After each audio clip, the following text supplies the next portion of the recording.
Oh my god, you guys. Oh my god. You know, you just might want to click that subscribe button because, I'm for real. You never know what I'm gonna dig up next. I found some more new footage. Fucking A, Ruby. You fucking bitch. She wants a lawyer. She don't want to talk. I didn't know this footage existed. I'm wondering if they went to Sherry. You would. I don't know. I know they are. And a couple months ago, Business Insider was reaching out to me, and I ignored their email, but I'm going dark. I'm not at BYU. I'm not at BYU anymore, so I don't know how they're going to find me. Yeah, maybe it was a blessing. This is a witch hunt. This devil's been after me for years. At first, Frankie doesn't show any remorse, saying children can be full of evil. Adults have a really hard time understanding that children can be full of evil and what that takes to fight it. You've seen what it takes to fight evil. It's not the person you're fighting. And it can look like something it's not. And you've been there, you know that. Some children can. And so I don't know any adults who are going to see the truth. It ain't on you to So, try and fucking I'm all whip about it this, out and of I just them. pray that you'll hang in there. The next day, Ruby speaks with Kevin again and even defends Jody Hildebrandt. The most upsetting starve thing is them that I and am get 'em to completely change. misunderstood. That is the most horrible feeling. Like my own family misunderstands me, they misinterpret me, and poor Jody, they misinterpret her, they misunderstand her. She puts her neck out on the line for people, and then they get mad at her. I mean, it is just horrendous. God, I really hate that fucking bitch. I hate you, Ruby. We all do. Yeah, I hope those people in jail fuck you up. I hope the people in jail keep on taking your fucking food. That's what I hope. I hope you get your food fucking jacked from your ass on the daily. And you deserve it. That wasn't even the first house that Russell Frankie went to. This was the first house, and nobody answered. In that second house, he almost gave up there. When RF knocks on the door, it's soft. You could see the damn duct tape. Since, I was so rudely interrupted by the hubby, you know. But, that's what happens when you set your laptop on a bed that is labeled plush. I need firm. Plush, when you sit on it, if somebody sitting beside you has like a handful of peanuts beside them, all those peanuts will roll in avalanche right to the ass that's sitting on the bed, or the knee that's kneeling on it. I'm so stressed I pulled a sticky out when I already got one pulled out. It just went out on me. Anyway, yeah, no, that wasn't even the first house that poor little Russell Frankie fucking ran to. This is desert territory, mansion area out. It is mansion turf down in that desert, okay? Mansions. Ran from one to another. And then apparently he ran to another one. Because this one, he just knocks on the door, nobody answers, and then he leaves. Yeah, where did this footage come from? Holy cow. Look, check it out. After about 2 minutes waiting at this home, RF leaves and heads to another neighbor's home. You can see the duct tape around his ankles. Did you see it? The next neighbor RF visits makes the infamous 911 call. And they say that underneath the duct tape, you can see the boy there's slowly approach the door before pressing the intercom. There's wounds. At first, it seems like no one will answer the door as there's an automated response. Answer the door right now, but if you'd like to leave a message, you can do it now. So RF starts to walk off before we hear what sounds like a door opening.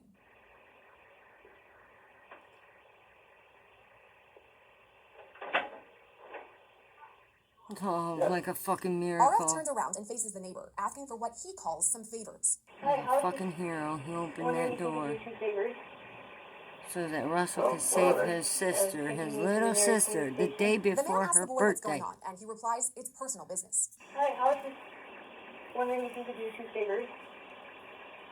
Well, what are they? Taking me to the nearest police station. The man asks the boy what's going on, and he replies, it's personal business. Actually, just one's fine. What's going on, son? Have a seat there. It's personal business. The neighbor asks RF how he got over there before the video cuts out. What's your name? How'd you do this? I We now know RF broke free from duct tape shackles after months of abuse. He and his younger sister were found in such poor condition that they needed to be hospitalized after their rescue. Next, we see video of the neighbor making the infamous 911 call that up until now, we only had heard audio for. As you can see, RF is within earshot of the call. 1512. I just had a 12-year-old boy show up here at my front door asking for help. And he's said he had just came from a neighbor's house. And he's emaciated. He's got tape around his legs. He's hungry and he's thirsty. Need someone immediately. Another video shows the man still on the line with 911. But he has duct tape around his ankle. Injuries, there's sores around them. Yeah, there's sores around him. I think the good chance he's been... He also has oh, and he has around his wrist ankle. as well. And his wrist as well. Okay, this boy has been... Needs immediate attention. The 911 recording is famous for the neighbor tearing up during the call as he explains the boy's condition. We now know that as one neighbor was saying all this, the other was comforting RF. Oh, he was such a good kid. This kid is obviously been... I think he's been detained. He's obviously covered in wounds. Other ring video from the same house. We see RF eating for the first time as emergency responders arrive. He's hungry and he's having to carry his stocking feet. So he escaped. We need the police here now. Do you know how many hours you do that? Here, car down in the driveway. The neighbors wait for the ambulance to come closer as they tell RF he's going to be checked out.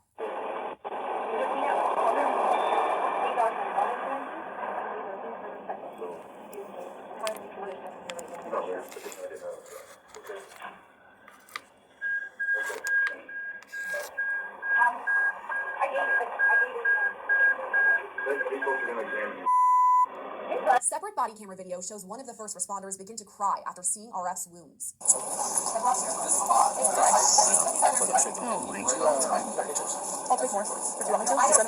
Soon, RF is loaded into the back of an ambulance. Body camera video shows a sergeant speak with the boy, saying he needs a few pictures of the wounds. Hey, I'm Sergeant Silver. I mean, just get a few pictures of your Washington County released photos of the boy's wounds and his sister's, but we decided not to show them because they're too gruesome. Additional video of RF being treated has been partially redacted, but you can hear a first responder remind the boy he's not in trouble. How did you get the ropes on you? Who did them? You're not in trouble with me. Poor thing's under the impression it was his My fault. main focus right now is you, okay? Who put the ropes on you? What's the help you want?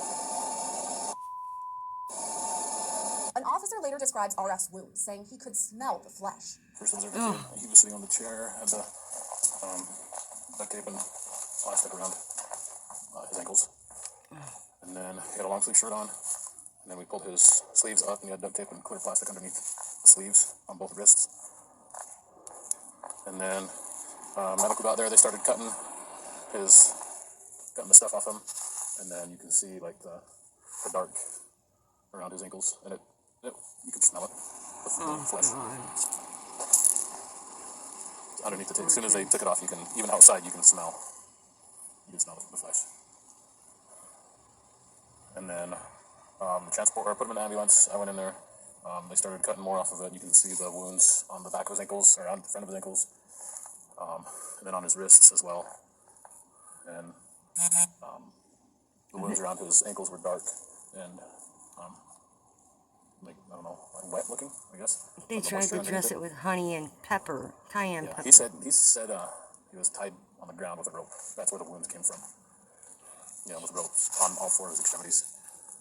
And that's where the wounds came from. And then they put cayenne pepper mixed with honey, he said, on the wounds. And then covered that with the plastic saran wrap and then the duct tape. Oh my God. Over the wounds. Yeah. And then that's what we cut off was that. Yeah, they dressed the wounds. Some of the wounds, when I was in there, when they went to go peel it, they thought it was some of the dressing. It was actually his skin that was peeling. Oh God. As RF is being treated, first responders arrive at Hildebrandt's home. Fucking bitches. Oh, those fucking bitches.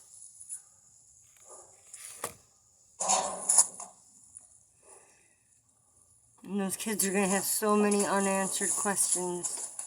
Do you have any idea what that feels like? I sure do. When When Jody Hildebrand answers the door, she's already on the phone with her attorney. No, I'm not just Step out of the house. Step out of the house. Whoa, whoa, whoa, whoa, whoa! We're just gonna step out. You're gonna be off phone. Wait a minute, how do you come to my house? They came into my house. Officials later explained they entered the house without a warrant because of exigent circumstances. Yeah. You are supposed to announce yourself and explain the purpose. Explain that to Jody while on the phone. Not yet, but I can do that with you on the phone. But again, there won't be any dialogue. We received a report of an emaciated juvenile that had duct tape around his extremities that was asking for food and water. And based on that information, there are other people in the home, so we're ensuring that there is nobody else in the same condition. So under that exit sheet, see, we've entered the home. I'm a little nervous. You're that. You know, to be honest with you, if I was sitting over there, I'd be a little nervous too. So don't worry about it. We're just here to talk to your side. And right now, we're just asking you just 2 quick questions. Like how long you lived here, that kind of thing. We just want to get to know you a little, so if you just kind of want to share a little about yourself and what brought you down here. And So I trust my attorney. He said, don't say anything. And I said, I have nothing to hide. And he's like, I know that, but just let me be there with you when we talk. So you guys seem nice people. Yeah. They're not trying to hide anything. They're trying to be difficult. This is really, if you knew all the pieces, I think you'd have a lot of empathy. Well, Jody Hildebrand. That's the real fucking bitch. She's the one that flipped that complete family. Oh my God. Their hair. Look. Their hair. A woman's hair is special. A woman's hair is her crowning glory. A woman cares deeply about her fucking hair. And they see these girls, and when these girls start getting too pretty with their hair, and the boys start getting attracted to all that hair, these fucking Mormon people chop it off.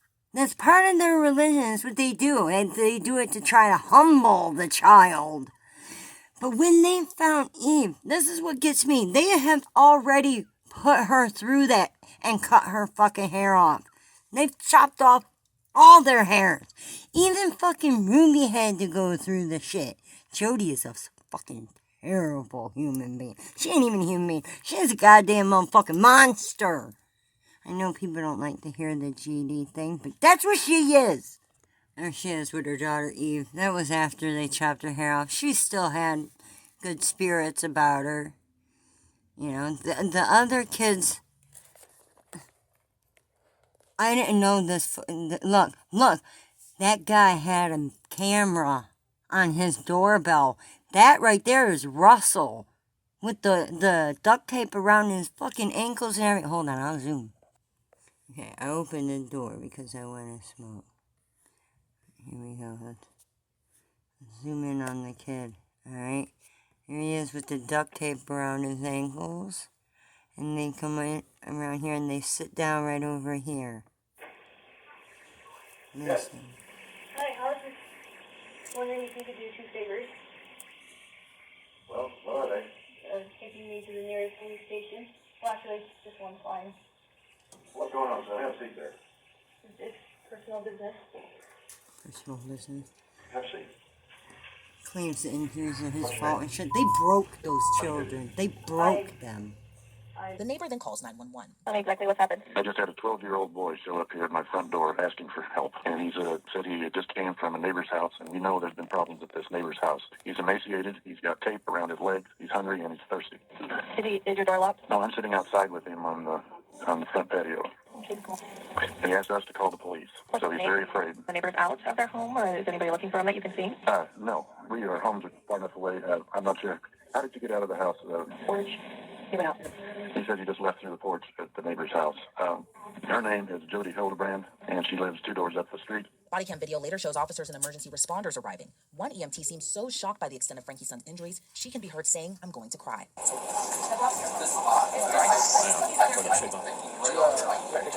take more. If you want me to, I'll send you. Frankie's son is later put inside an ambulance for treatment, where This video fucking shows video officers made talking me to the cry boy while he's too. on the gurney It and took asking who them the duct tape 4 fucking hours to convince Eve that they were good guys. You're not in trouble with me. Okay? We're just trying to figure out They what's going on. broke those kids. I mean, I don't know what they had them believe in, but it seems like those kids are under the impression that the cops and not the good guys. Portions of the evidence have been redacted. While he's being 4 treated, he hours, tells the officers he's not the only one who needed help. I'll His show you. sister is You still wanna inside see? Hildebrand's You wanna home. see? When officers You wanna go see? inside of the home, It's that's so when they make scary. another heartbreaking discovery. Watch. Ruby, Frankie's young daughter, who we're referring to as EF, sitting No, inside of the that's closet, cross-legged, Eve, on the floor Frankie. in complete silence. She's the youngest one. This was the day before her birthday. Hey, you okay? Is it just you in here? Fucking 10. I'm 10 Sergeant years Tobler. old. What's your name? I just have one. Where's your sister at? You okay? Huh? You doing okay? You don't want to talk to me? Yeah, that's okay. Can you come with me, though? Sergeant Tobler would later tell ABC News they initially believed Frankie's daughter was a little boy due to the young girl having a buzz cut at the time. Tobler Oh then my tells God. EF they apprehended Jody Hildebrandt, but the little girl still sits silent, seemingly too afraid to speak. We got Jody out here. You know Jody? She's outside with us. You take your time, bud. I'm in a hurry. I'm a police officer. Did you know that? Oh, I'm sorry. It's Heard still you at all. zoomed. Alright, inside of Zoom, this is full screen. Okay? When you see her sitting there. Are you scared? Yeah. You're okay. Come on, I hate when they don't aim the chest cam at the issue and the matter at hand. Turn your chest. You wanna come with me? They bring her something to eat, and it takes several minutes for her to, she stares at it and starts inching it closer to Tell me I don't her. hurt people. It I'm took sure them you're okay. 4 hours to convince them to go with her, to convince her to go with them. I'm not here to hurt you. I just want to make sure you're okay. I get you if you're scared. She's hiding in a fucking closet. Okay? What the hell? You want to come with me? Still visibly afraid, the officer then offers reassurance to the young child by sitting down on the floor with her. Sit down. Look at you. It's okay. They blurred her out, but, it is what it is. Shave your fucking hair off. Okay. I'm just sit here with you. Finishes. Rest. A little more than an hour later, EF is still afraid to leave the closet. Sergeant Tobler asks the young girl if she's hungry and would like some food. Okay, sure. Okay, want to hurry? You can eat. There you go. Thanks, up.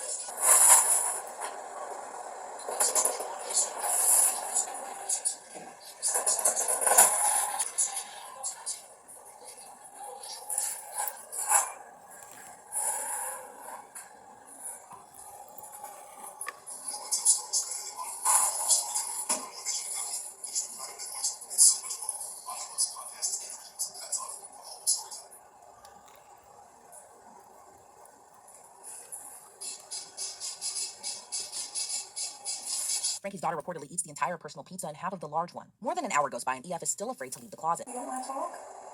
Okay. There's nothing at all you want to talk about? It's okay, talk to me. Are you scared?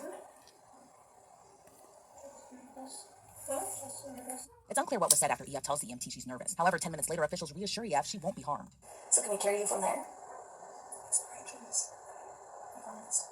Pinky promise. We helped your brother. And we got him some help too. And that's what we want to do for you. If we want to get you some help too. We are safe. We will not hurt you, and we won't do anything to hurt you. It's unclear what was said next, but after nearly 4 hours, EF stands up with the emergency responders and slowly walks out of the closet. EF is later taken to a hospital. Hildebrandt and Frankie were ultimately arrested. When officers later questioned Ruby Frankie, she doesn't say a word, seemingly unfazed. Is this your order? Look at that fucking bitch. We also have snacks if you need anything to eat. So I know I introduced myself to you earlier, but my name is Detective Bates, and this is Sergeant Tobler. We're just here to talk to you about kind of a few things involving your kids. So first, you live down here, or do you live up north? Oh God, I don't like to use the word cunt, but Jesus, that's exactly You what want to talk to she me about where you is. live, or how many kids you have? So you spoke with your husband, and he said you guys have 6 kids. Are you guys Yep. all together? Are you Yep. all kids? If you hate work, The most comfortable bra I think I've ever tried. I don't care. It's so I can wait all day, so it's up to you if you want to talk to us about what's going on. Would you feel more comfortable talking to one of us? You want me to step out if you want? Or if you feel more comfortable talking to him, you can step out. After minutes of not saying anything, Frankie utters back she'll wait for a lawyer. I'll wait till I have a lawyer. You fucking So you bitch. just want to talk to us at all?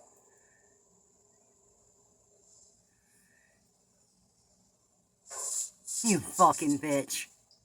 Do you want to answer that? Or you don't want to talk to us about anything? Chicken shit. So, yeah, this is your chance to tell us what your side of the story. So it's your chance to do that. Explain yourself. Oh my God, if I could go back in time and fucking ask my mom, I have questions. Oh, I have questions. I've already told you. You want a lawyer? Okay. Easy enough. Thank you. Is there anything else I can get you for you in the meantime? Like out the water, do you need a bathroom break or anything like that? Frankie's response was completely the opposite of Hildebrand's, who did briefly speak with investigators. How long you lived here in Iowa? 6 years. The same house? You married? Where'd you move from? He's in county. And how long were you up there for? I'm a little nervous. You're that. To be honest with you, if I was sitting over there, I'd be a little nervous too. So don't worry about it. We're just here to talk, to get your side. And right now we're just asking you just typical questions. Like how long you lived here, that kind of thing. I watch too many detective movies. Yeah. Which one's your favorite? You can't, honestly, I sit there and I'm married and I sit there and watch those with my wife and I say, that's not how we do it. That's not right. So don't take, there's some good ones out there, don't get me wrong. Most of them are probably a little off base. We're not as mean, I don't get up and beat you up. We don't do that.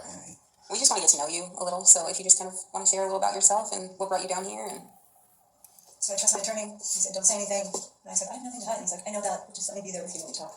So you guys seem nice people. I'm not trying to hide anything. I'm trying to be difficult. This is really, if you knew all the pieces, I think you'd have a lot of empathy for what's going on. And that's what we're looking for. And you're an adult. And the thing about our interview, if we ask you any questions that you don't want to answer, you can just tell us, I don't want to answer that question. But we do want to have a basis and an understanding of what's going on in that home or what went on up north that brought them into your home. And so if you want to share any of that and you don't want to answer any other questions, that's okay. I'd like to just tell you, but I don't know who you are. I don't know if you're gonna flip my words. Come on, you sound like a Everything is pretty much double recorded, audio, video, and it's for the safety for you and for us because we don't want to flip your words. And this will all be pretty much right there to support you. He probably is. He's an honest, good man. Goes to church. I trust him. Why would he say that to me then? I don't know your attorney, to be honest. Well, I'm just saying he's a good honest man. Yeah, Just because somebody goes to church, that don't make them honest. Do not say anything. No, most people think that they can just they always want to throw do their their pocket change in their fucking tide anytime, if you don't want to answer a question, continue to be a jerk the rest of the week. On what you do want to answer and what you don't. So, well, I think it looks bad that I don't want to answer anything, but it's not because I'm trying to be difficult.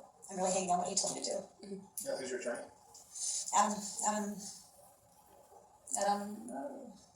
His father's an attorney. His brother's an attorney. Is he local? Yeah. Is he local? I don't know. On the street where the town hall is.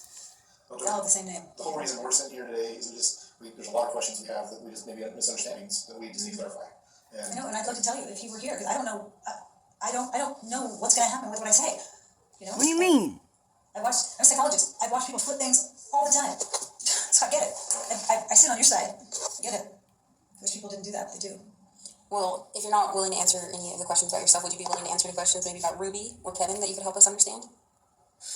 We just honestly want to understand what their dynamic is, what happened to the children, what caused their separation. Right. And after talking to Kevin, it sounds like you know a lot about their dynamic and their relationship. So if you could help us understand that at the least, that would be awesome.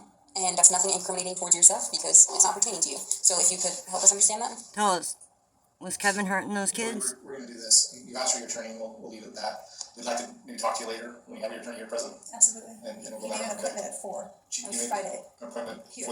here at 4. He talked to the officer. Okay. He said, "Can we make a time?" And he said out loud, Was "Do not Kevin talk to hurting them." the kids, or was the isolation of the kids We'll, making them hurt I'll each see other? if we can schedule that, and maybe that's just something we just do here. Because, that's If you have how questions for us, things went I can answer them anytime. in my situation. Yeah. I was the punching bag for my Appreciate brothers. your time. We'll hang out Nope. here, and we'll come back and get you in. And even as an adult, everything is still getting Frankie and Hildebrand were blamed later carted off to jail on where me. they've remained behind bars since. Last month, Frankie and Hildebrand were each sentenced to as much as 15 years in prison. Frankie's children, E and R, have reportedly been placed in foster care together, while their father seeks to regain custody. You I don't will step need home. it. Don't give Kevin custody. There's a very strong possibility that those kids have been coached. They've been coached into gaslit manipulation, believing that they should stay with the abusive parents because the foster care system is worse. Okay, which, we hear in a lot of cases, it's pretty bad. It's pretty bad. But let me tell you this, okay? There has been many times where I sat there and wondering, how much different would I have turned out if I would have had a different kind of childhood that I had? Would I have fell victim to certain stereotypes if I didn't experience such trauma? I do not know. And could the foster care system really have been that much worse? I mean, come on, I understand. Shit's pretty fucking bad. It can't be that much worse. I mean, shit. Unless you end up in one of those families where they end up hurting people because they know they're not related to them, and then everybody in the family ends up hurting them. Those are horrible situations. But usually, lately, people working for foster care and shit, they're being checked more thoroughly these days. Not all of them. Not in every state. They don't care in every state. But they are starting to. They're getting better about it. Like the cops with the chest cams they gotta wear now. And then now they all have to follow the rules and follow protocol. And they can't just have somebody chilling in the back of the cop car without their handcuffs, because that camera has to see those cuffs on everybody. Because the only way to ensure that everybody is gonna be treated the same is by treating everybody the fucking same. I just thought I'd share this newfound footage with y'all because, it's a story that my channel has been following, because I've had somewhat of a similar type of past growing up as the victimized victim in my own family. I don't know if their case has if anything Ruby said in the court, I don't know if there's any validity to any of it, but I'm going to tell you right now, there's a strong possibility that there might be. And I tell you what, man, I was not my monster's only victim, okay? So, if somebody in that family needs to be on that fucking list, Kevin, and I think the world maybe ought to know about it, Cause, the one who victimized me is stuck on a tier 3 for life, because I was not his only victim, okay? People like that don't change if they start, getting shit like that in their head at a young age. And my dad had up crazy pictures of girls all over his garage. And I think it struck some curiosity that the nightmares never stop, yo. They really don't. I still, to this day, I have problems with insomnia and shit. There's touch of OCD with me, and there's the PTSD, bad, severe fucking PTSD, and just all kinds of there's other things too, I'm sure, but I don't like labels, and I haven't tried getting every diagnosis I can, like all these other people would do on the internet that are just looking for attention and shit. I ain't trying to find attention over a mental illness, I mean, if that's something that people don't mind that I deal with, big props, I'm grateful. Thanks for sticking around and putting up with my shit.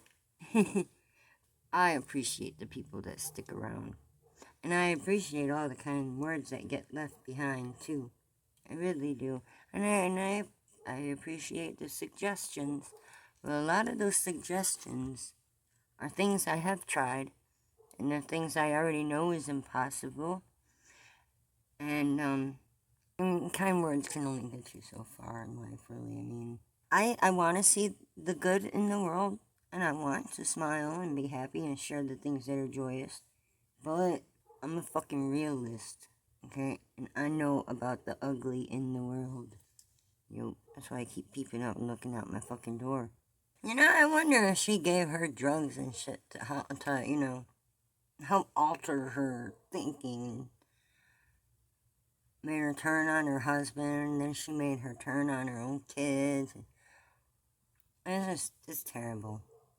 And yeah, that one clip, that one footage, where she was being a bitch to Russell, and she totally looked like Miranda Sings. I didn't like that look either. No, I don't like that look on her at all. I know there was some certain statements that I made on that video I did for harsh parenting when I was referring to the Frankies and my own growing up, my own childhood, Took them 4 fucking hours to convince her that the cops were the good guys. It took them 4 hours. A little more than an hour later, EF is still afraid to leave the closet. Sergeant Tobler asks the young girl if she's hungry and would like some food.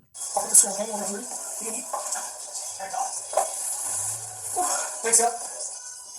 EF seems nervous to eat as she stares at a small personalized pizza for several minutes before slowly inching the food toward her so she can take a bite.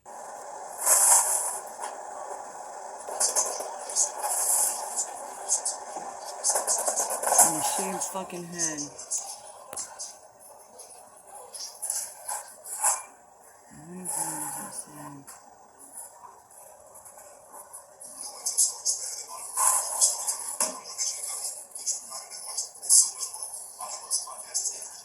That was the day before her birthday. Happy birthday, young Eve.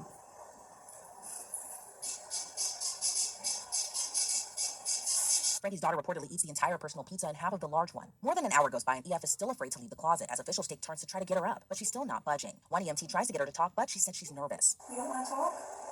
Okay. There's nothing at all you want to talk about at all? It's okay, talk to me. Are you scared? It's unclear what was said after EF tells the EMT she's nervous. However, 10 minutes later, officials reassure EF she won't be harmed. So can we carry you from there?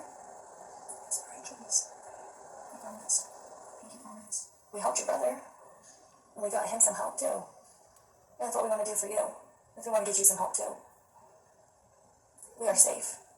We will not hurt you, and we won't do anything to hurt you. It's unclear what was said next, but after nearly 4 hours, EF stands up with the emergency responders and slowly walks out of the closet. EF is later taken to a hospital. Hildebrand and Frankie were ultimately arrested. When officers later questioned Ruby Frankie, she doesn't say a word, seemingly unfazed. Spoke with your husband, and he said you guys have 6 kids. Are those all together? Say something, you fucking bitch. Speak. I can wait all day, so it's up to you if you want to talk to us about what's going on. Would you feel more comfortable talking to one of us? Nothing. Or if you feel more comfortable talking to him, I can step out. After minutes of not saying anything, Frankie utters back she'll wait for a lawyer. I'll reach out to the lawyer. You fucking So bitch. you don't want to talk to us at all? You fucking bitch. Do you want to answer that? Or you don't want to talk to us about anything? No, she's a fucking bitch. I'm done with this. I'm done with this fucking cunt. I'm done with you, you fucking bitch. You dumbass fucking bitch. It's horrendous. Ruby seems to realize the legal implications ahead, but still blames the entire situation on Satan. It's 35 years of this, and he said, even if you are acquitted and are released, they will place legal restrictions on your access to the under 18 children. I figured such. God told me. Listen. God told me when I was driving before I called you. I didn't have any information. I didn't know anything. And the Spirit said, your children are going to be removed. And I cried out loud. I'm like, no, I'm not done. I'm not ready. Is she trying to plead insanity or God told me something? I'm done. And I just, So, Satan has taken everything away from me that I love. That was you, bitch. And I'm a good woman. I don't do naughty things. Yeah. I don't do naughty things. I'm a really good girl. The pity me, Mom. In late October, she's changed her tune. I can't say everything that I want to say, but I really did feel Poor sweet children. they were arrested, like a rescue. Like I just felt so many angels around it. It was like a relief. It was really kind of surreal, kind of strange. But I just keep thinking about President Wilson's talent. I think celestial. I know he said in the past about my thinking. And he's given a lot of context to how small this life is, and I'm just so grateful. How many people, were the grief not having broken up, and I want to use this time. And I am living That poor sweet girl. I fear she may have had a childhood much like my own. But Lord, no, I love him and my family. I've had many experiences here to kind of guide my thinking. A month later, Ruby says time away from Jody has cleared her head. I could not come out of this without his grace, without his mercy, without his help. This has been the strangest and the most miraculous intervention. It cut everybody where they needed to be. It separated me from Jody, so I'm not hearing her. And I think just being gone and not hearing her has cleared a lot of things up for me. Ruby and Jody both pleaded guilty to all charges against them in knows December of to last year. blame her. Ruby is caught on a recording discussing the pleas and future court proceedings. Did you see that Jody pled guilty today? I did see that. Yes, is that a relief for you? Yeah, it's a big relief. It's a big relief. There would have been positive the other way too. Had she not pled guilty, there's enough evidence that she could have been convicted for life. But that would have been messy. it would have been really messy, and the kids would have. Kids would have what? So do you and her get the same? That would have been messy. It would have been really messy, and the kids would have. So. What? The kids would So have do what? you and her get the same outcome no matter what now, or is there a chance that it would be Oh, different? her talk. That's a really good question. That's God one that I've damn it. asked Lamar. No, we can still have different outcomes. Ruby theorizes that Jody pleaded guilty because she knew Ruby would testify against her and expected Jody would lie about her mental health history. She can lie on her paperwork, and she probably will. I don't think she's going to give them her history. But fucking Kevin. I think in the interview it's going to be apparent that she's mentally ill. And so that will affect how long someone, because they're looking, how repentant are you? How much responsibility are you taking? How are you aware that what you've done is wrong? And she's not. She's the only reason she pled is because she didn't want to do life. She knew I would testify. Then, Ruby reveals the last time she spoke to Jody was the day of her arrest. When was the last time you talked to her? Was it that day? It was when we were arrested. Yeah, I left early in the morning to go to a dentist appointment with Julie. We left at like 3 in the morning. And she called me sometime in the morning. And so I went back down. But when I got to the house, I mean, it looked like the movies. There was a red fire truck. There was a black van with tinted windows. There were 2 ambulances. There were 20 cop cars. I mean, it was. Did you just sit in your car? Was it Serena? No, I pulled up. Did you and say, hey, look at the She lived on cloud? the cul-de-sac. I parked in the cul-de-sac, and I walked up, and the driveway was just full of cops, and I just walked up to the cops, and they said, are you the mother? And I nodded my head, and so they took me and put me in the casita, and I sat there for a couple hours. I just sat there. Ruby then explains that with time, she got a clearer picture of what really happened. But Ruby Frankie's jailhouse calls aren't the only ones we're hearing. As Law and Crime's Elizabeth Milner explains, we also hear from Jody Hildebrandt. In the newly released jail phone calls, Ruby Frankie's former business partner, Jody Hildebrandt, is showing no remorse for the abuse inflicted upon Frankie's children. But it was like everything got taken out of the house and it's in a storage unit so that I could come to jail. It sounds crazy, but it really feels that way. And I don't know if I'm going to be like some kind of example, but when I get out of here, I have a story to tell, and I'm going to try to do everything I can to protect the children, because that's what's happening. Is that kids are being just horribly abused. And yeah, instead of the kids, at your hand. anyways, it's a story, but At the hands of you. But what I'm saying is you're being crucified in public opinion, so your fear has to be super prepared. And the only way he's going to get prepared is if you push him and ride him. Okay, I will. I'll call him today. He doesn't seem really animated. He seems like, the pictures are going to destroy you. And I'm like, we didn't do that. The pictures we did not do. He did that to himself, yes. We put that on him, and then he rubbed around and cut himself, yes. But we didn't do that. In a later phone call, Hildebrandt can be heard visibly emotional, but still defending her actions. I never did. Nobody wants the truth. Nobody wants the truth because these kids, I told Doug, I woke up, the spirit told me, it's all the devil. I mean, you've seen him. I mean, I've known you, for 5 years? You've watched him come at me. And you're exactly right, because he knows I know what he's doing. And he uses these kids. And he uses all of us as the adults, the parents that don't hold the kids accountable. So now it's abusive to make a kid sleep on the floor. It's abusive. Or it's abusive to, it's ridiculous. It's ridiculous. You can't even raise your kids anymore. In a February recorded call after Hildebrandt pleaded guilty, she refers to Bible scripture while leaving a coded message to a man she's speaking with on the phone. So there's a section he's talking about the second coming. You can raise your kids without tying them up and starving them, you fucking bitch. What in the world?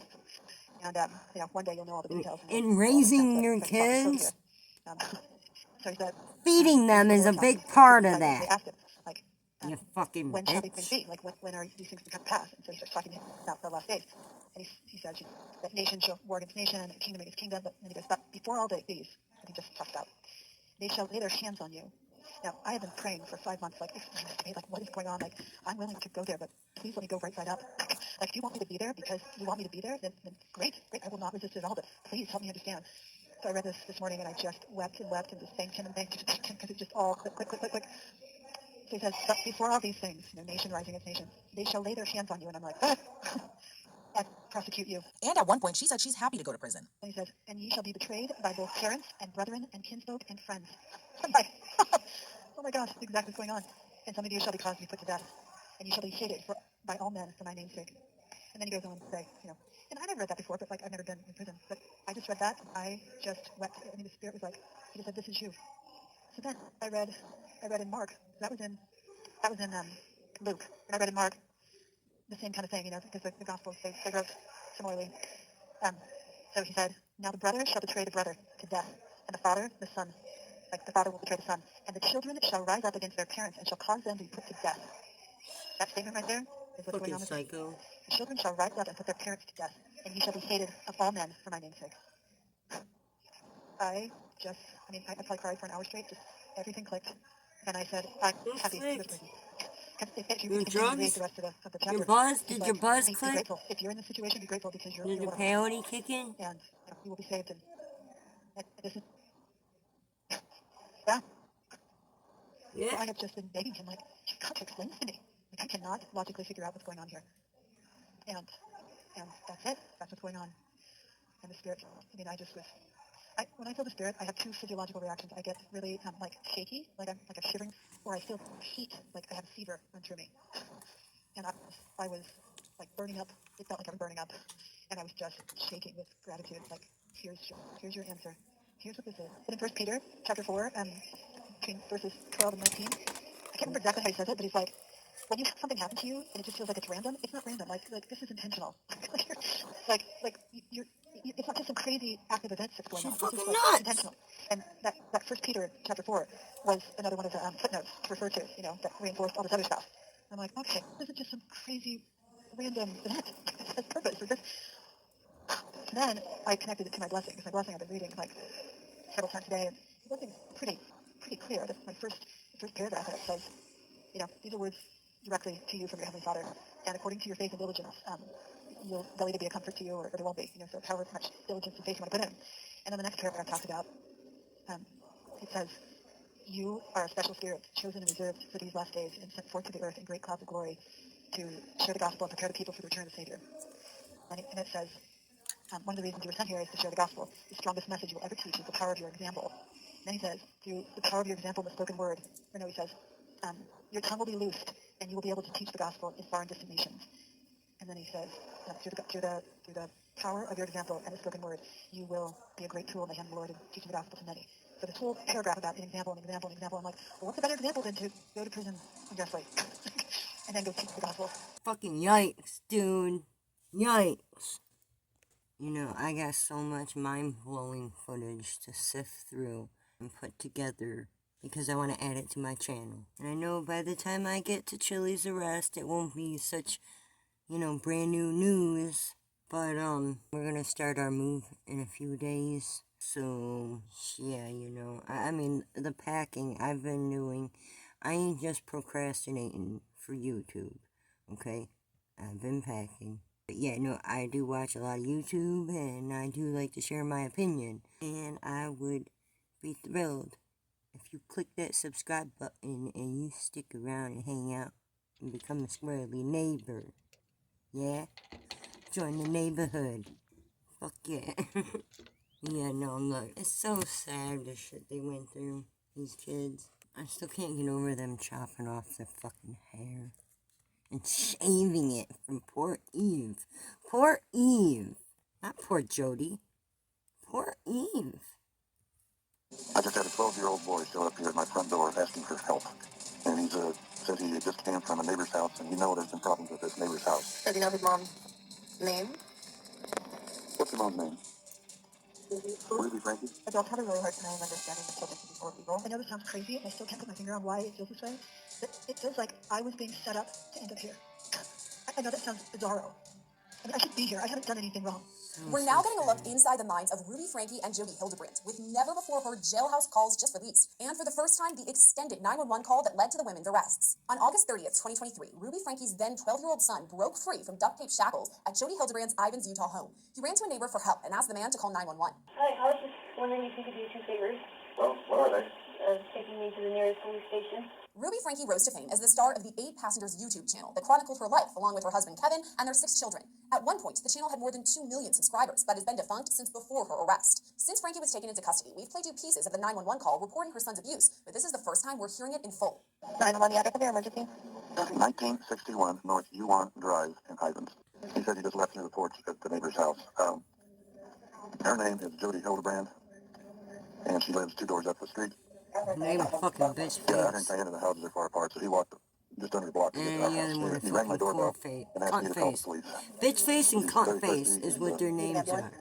I don't think he needs an ambulance. I'll let the cops decide that. No, But that was cutting his ankles more are taped up mixed and won't together. tell us why. But he has duct I tape don't around think, his I don't ankle. know how much of a horse Yeah, he the was sores for around him. fucking I think everybody in the good chance he's church. been. I don't know. Oh, and he has been around his ankles. I mean, his I wrist don't as know. well. Okay, this boy has been. Oh, God. Every time I hear that man cry, hearing a grown man cry, it's just so... I think he's been detained. He's obviously covered in wounds. Dispatch asks the neighbor about the boy's mother, which is when we hear the name Ruby Frankie for the first time. Do you know your mom is? I really got you. Yeah, sure, that doesn't matter, son. Do you know where your mom and dad are? Well, actually, I don't know where my mom is, but I do know where my dad is. He's not nowhere here. Nowhere. Okay. Yeah, he doesn't seem to. He knows where his mom is, but. No. He doesn't know where his dad is. No. That's correct. I do know where his dad is. Is his mom home? He just says he doesn't No, live he around says here. he knows where his dad is, but his dad lives far away. And you don't know where his What's his mom mom's is. name? Ruby Frankie? Ruby Frankie is his mom's name. The neighbor is then asked whether there are other children in need. Can you ask him if any other children were in the home he came from? Okay. Was there any other kids up at Jody's house? I have 2 sisters. 2 sisters? Anybody else? No. How old are your sisters?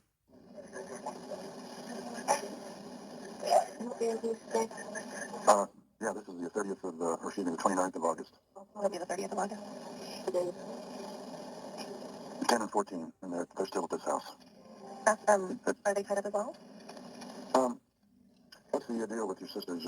Are they being held? Do they have wounds on them as well?